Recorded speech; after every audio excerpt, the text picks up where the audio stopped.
시면 됩니다. 그냥 읽어요. 비금속 원자 사이에는 공유결합이 형성된다. 그렇다면 금속 원자 사이에는 어떤 화학결합이 형성될까? 금속 원자는 전자를 잃어 양이온이 되기 쉬운 입자들이다. 밑줄 칩니다. 금속 원자에서 떨어져 나온 전자들은 한 원자에 속해 있지 않고 수많은 금속 양이온 사이를 자유롭게 이동하여 금속 양이온이 서로 결합하게 하는데 이러한 전자를 자유전자라고 한다. 계속 밑줄.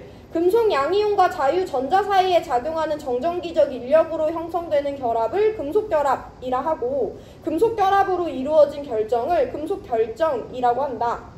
금속결정은 아래 그림과 같이 전자의 바닷속에 금속 양이온이 규칙적으로 배열된 구조를 하고 있고 이와 같이 금속결정을 나타낸 모형을 전자바다 모형이라고 한다. 까지 해서 금속결합의 원리 나와 있고요. 일단 금속결정의 성질까지 밑줄 치고 설명드릴 건데 그냥 읽을게요. 금속이 나타내는 여러가지 특성은 자유전자로 설명할 수 있다. 동그라미 1번 밑줄. 아래 그림과 같이 금속 양끝에 전압을 걸어주면 자유전자들이 플러스 극쪽으로 이동하여 전류가 흐르므로 금속은 전기전도성이 매우 크다.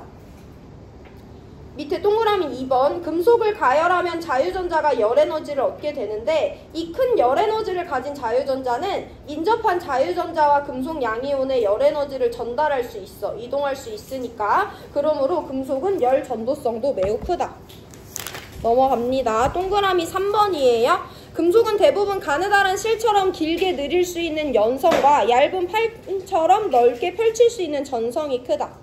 그림 밑에는 동그라미 3번의 부연 설명입니다. 금속의 연성과 전성이 큰 까닭은 금속 결정에 힘을 가하면 금속 양이온의 층이 미끄러져 변형이 일어나지만 자유전자들이 이동하여 결합을 유지하여 주므로 결정이 부서지지 않고 금속 결합이 유지되기 때문이다.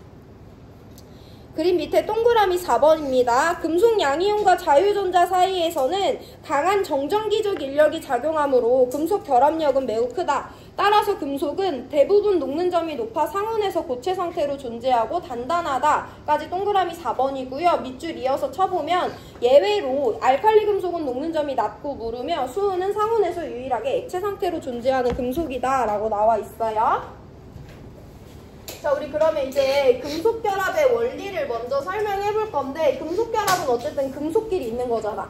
이 원리는 이온결합, 금속결합, 공유결합 중에 금속결합의 원리가 제일 어려워요. 근데 우리 오늘 금속결합 배우고 문제풀이까지 끝낼 거거든? 그만큼 문제에는 많이 나오지 않기 때문에 내가 짚어주는 포인트 정도로만 인지하고 계시면 돼요. 너무 깊이 있게 이해하진 않으셔도 되는데 그럼 예시를 들어볼 건데 금속끼리 있을 때 형성되는 결합이라며 그래서 우리한테 제일 익숙한 11번 나트륨을 가지고 우리가 금속결합의 원리를 이해를 해볼 건데 얘는 전자 11개짜리니까 첫 번째 껍질에 2개, 두 번째 껍질에 8개, 세 번째 껍질에 1개의 전자를 갖고 있죠.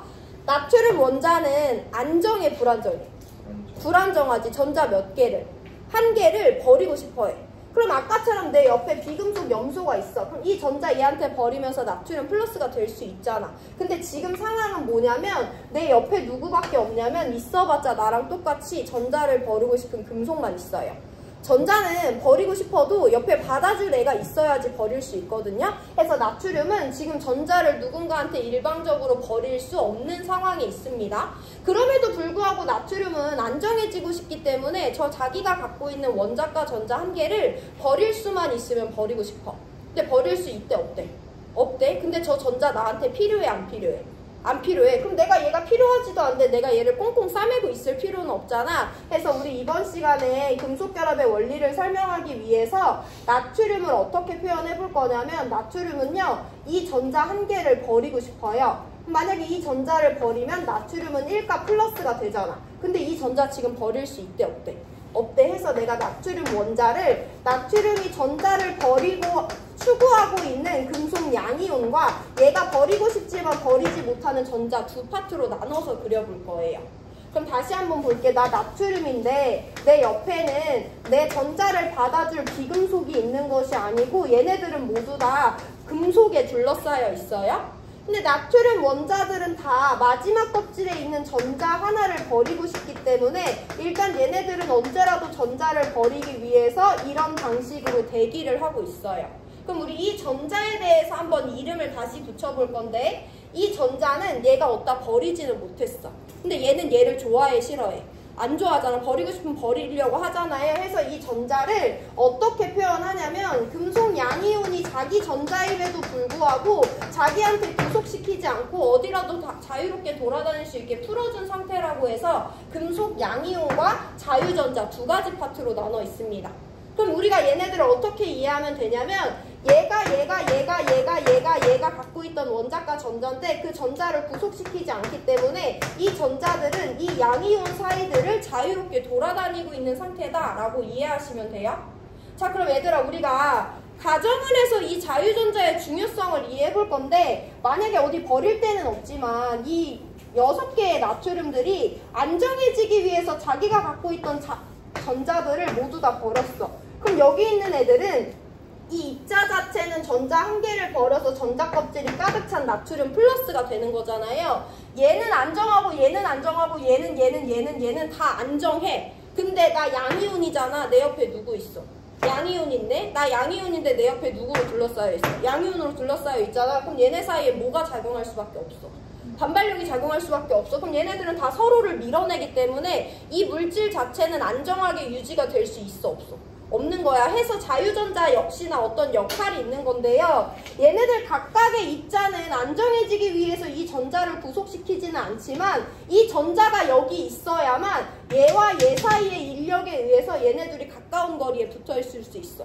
여기 사이에 전자가 하나도 없으면 얘네들은 서로를 밀어내서 이 덩어리 자체가 유지될 수가 없는데 얘네들이 구속시키진 않지만 자유전자가 중간에 있어줘야지 이 입자 자체가 안정하게 유지될 수 있는 거거든요. 그래서 우리는 금속 결합을 뭐라고 표현하냐? 자기의 원자과 전자를 구속하지 않은 금속 양이온과 그에 따라 자유로워진 자유전자 사이에 정전기적 인력에 의한 화학결합이다라고 금속결합의 원리를 설명하실 수 있어야 돼요. 이해 안 돼도 세 가지 단어로 표현하시면 됩니다. 금속 양이온과 자유전자 사이의 정전기적 인력에 의한 화학결합을 금속결합이라고 하고요. 그럼 전자는 자유롭게 여기 다 퍼뜨려서 돌아다닐 수 있는데 거기에 금속 양이온은 자기의 위치를 딱딱딱딱 내가 그림을 그려서 알 수 있지만 금속 양이온은 매우 규칙적인 배열을 하고 있거든요. 자유롭게 돌아다니는 전자 바다에 금속 양이온이 규칙적으로 떠 있다고 해서 금속결합을 자유전자 바다 모형이다 라고 표현하기도 합니다. 어쨌든 그 포인트만 이해하시면 돼요. 얘네들은 안정해지기 위해서 전자를 버리고 싶어 하지만 막상 이 전자들이 다 버려지면 이 물질은 유지될 수 없을 정도로 불안정한 상태예요. 거기에 전자가 쏙쏙쏙쏙 들어가서 반발력이 아니라 인력이 되게끔 인력이 되게끔 해줘야지 이 물질의 결합이 유지될 수 있다. 그런 결합을 금속결합이라고 한다라고 이해하고 계시면 됩니다. 그래서 우리 금속결합의 원리는 이걸로 마무리하고요. 그럼 금속결합 물질의 특징을 볼 건데 대부분의 특징은 교과서에서